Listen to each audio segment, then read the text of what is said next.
Hey, this is Anney. And Samantha. And welcome to Stuff I Never Told You, a production of iHeartRadio.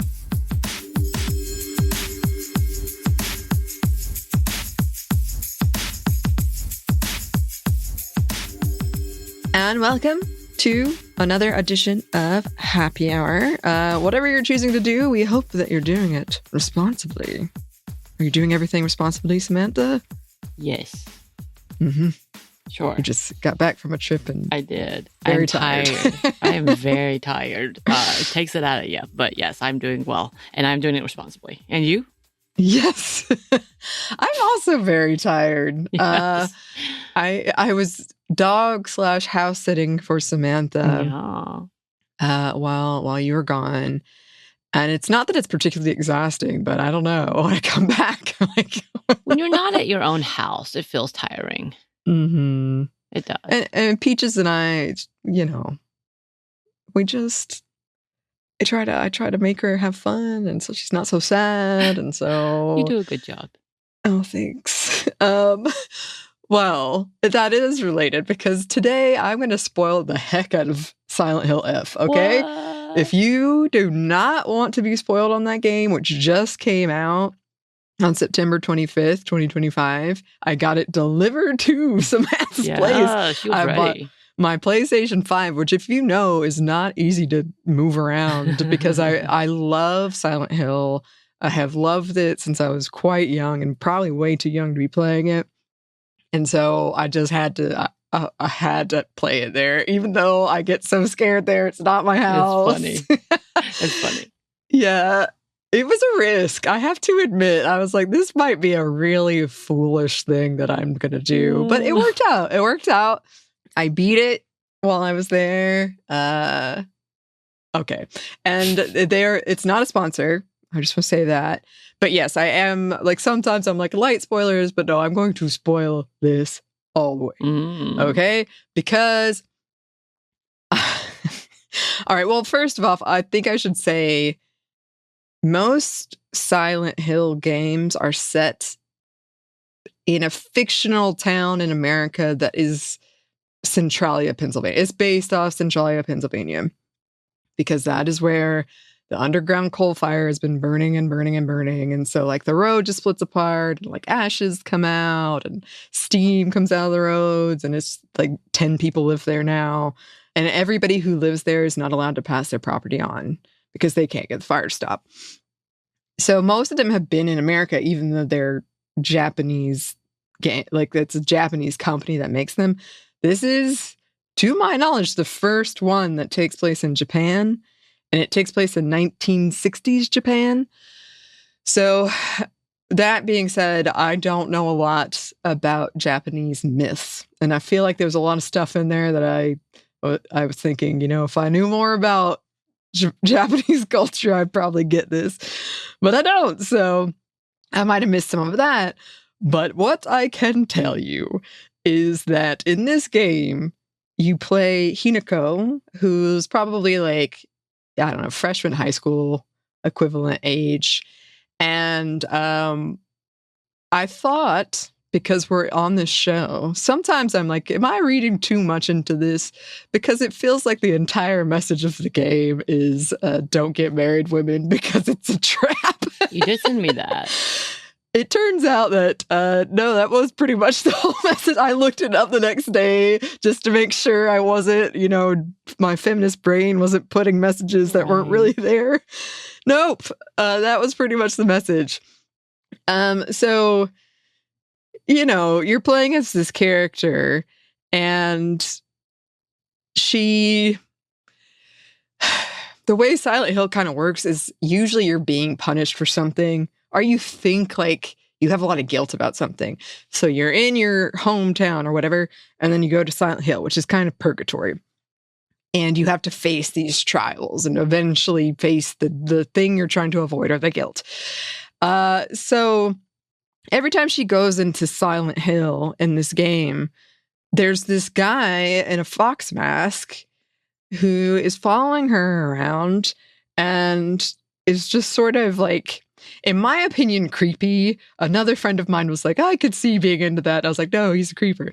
But anyway, he's he's guiding her through these trials, and as you play her, you see her like say things that I thought were very unsettling, like, oh, when I hold his hand, I don't have to think about anything, and I just follow what he does. It doesn't, and nothing else matters. This is happiness, right? Like all of these things. And then she goes through this strange ceremony. Like he cuts off her arm, which some people think is like you give your hand in marriage. Oh. But she does get a cool Hulk arm out of that, I have to say. But yeah, and he makes... Yeah. Plus, I guess. Yeah. Yeah. And I also have only beaten it once. And I'll talk about the ending in a second. But there's 5 different endings. And I'm given to understand that more about this fox mask guy is explained. But it is like he's trying to get her in a marriage because for some reason she's from a like special bloodline that was born on a blue moon. It has all these things. And he wants to control her power. But he's using marriage to do it. And it turns out you have your sister, Junko.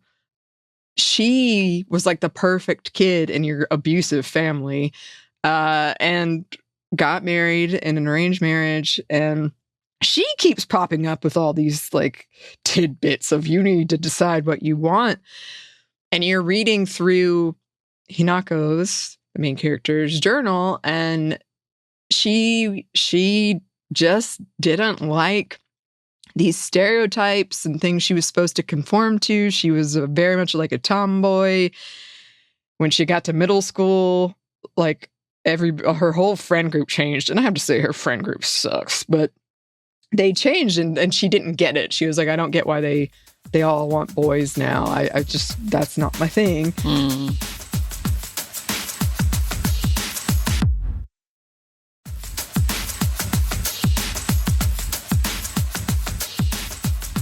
So the ending I got is that this boy who's a really good friend of hers named Shu, was giving her these pills that had not been tested to help with her stress because her dad was abusive and her mom, she didn't like her mom either because she was mad that her mom, I guess, didn't stand up for herself.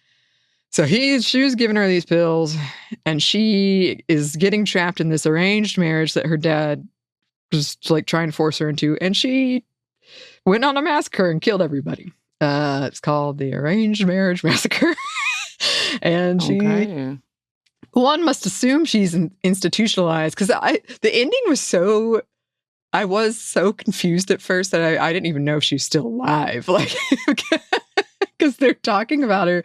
You overhear all of your friends talking about you like you're dead. And so I thought maybe she was in a coma or actually had died. And she does go through this whole ritual where she kills her friends. Mm-hmm. But I mean, Silent Hill is like that, where you're always guessing the reality of what you're seeing. But from what I read online, no, she is alive, and she just killed people at her wedding, and the pills that she was taking still affected.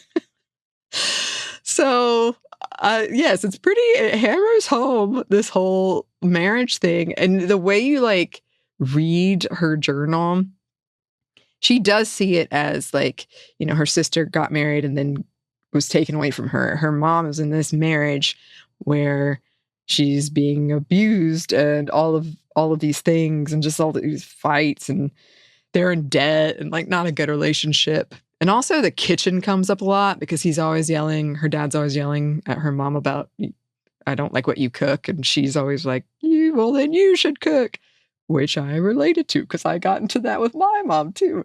I was like, why if they don't like what you cook, then they can cook. Yeah.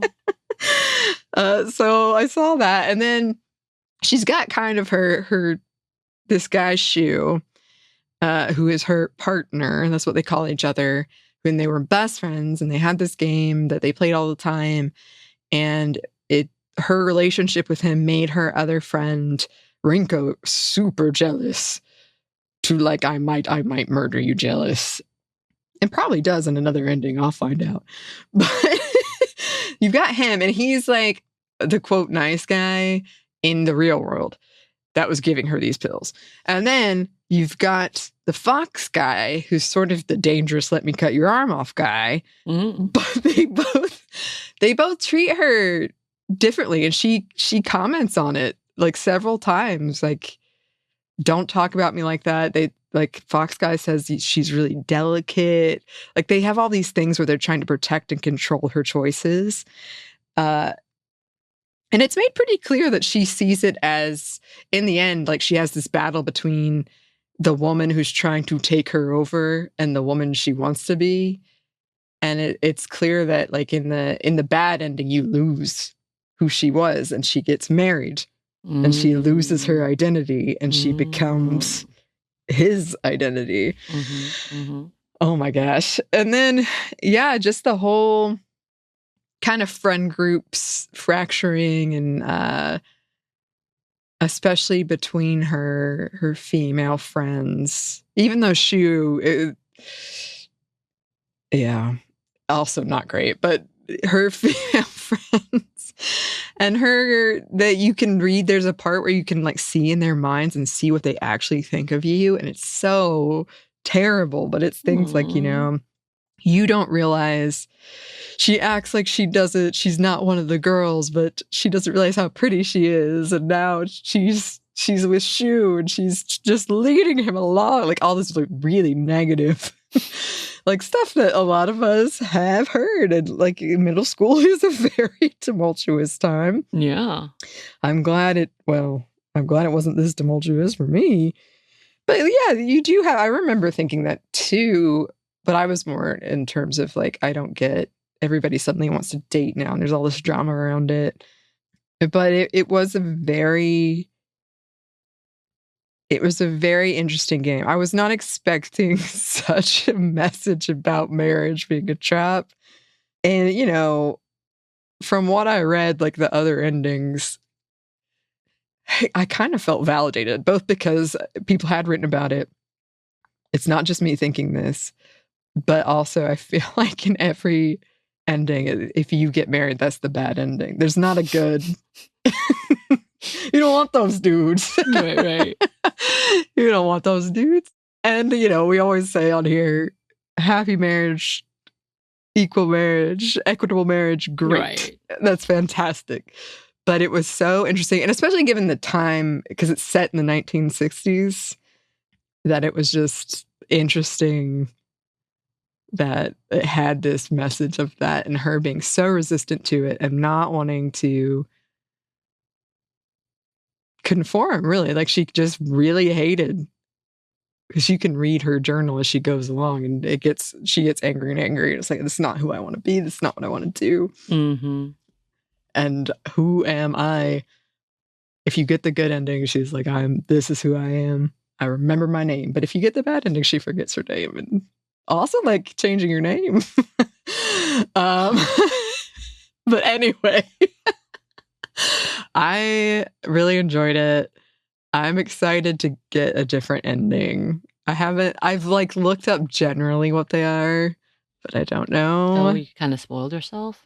Well, just because I wanted to know, how do you even get the second ending? And I'm glad I looked it up, because you can't, every other ending, you can't take the red pills. Because the red pills, you find them around and they heal you a little bit. So if you're dying, you can take the red pills, and there's a ton of them. If you want to get any other ending, you can't take the pills. So I know that, at least. And I'm almost done beating it a second time. So okay, I'll report back. But the fifth and true ending, I think, is the one where you learn about, like, the gods that are fighting in the town, like ancient gods, and you learn the truth of the fox mask, which is all they call him. So but and then you learn the truth. I'm pretty sure in the good ending, it's both of her live. Like, she becomes kind of the one with the fox arm, the Hulk arm, but also she has the version in Silent Hill and her hometown. So we'll see. Yeah, I was bad at it though, Samantha. Got my ass kicked. Bad at it? Well, it's hard. It's, like, purposely hard. You can only use melee weapons, but also if you're not used to the new controls, they'll kill you fast. Mm-hmm. All right. I've gotten much better, but I'm embarrassed because I had friends over the first 2 hours I played it. And I was just dying Not doing well. No, Not doing well. Not at all. Not at all. Man. Mm-hmm. Well, anyway, if listeners have any thoughts about this, if you've played it, please write in. I would love to hear from you. You can email us at hello@stuffwenevertoldyou.com. You can also find us on Blue Sky at Mom Stuff Podcast, or on Instagram and TikTok at Stuff We Never Told You. We're also on YouTube. We have new merchandise at Cotton Bureau, and we have a book you can get wherever you get your books. Thanks as always to our super producer Christine, our executive producer Maya, and our contributor Joey. Thank you. And thanks to you for listening. Stuff I Never Told You is production by iHeartRadio. For more podcasts from iHeartRadio, you can check out the iHeartRadio app, Apple Podcast, or wherever you listen to your favorite shows.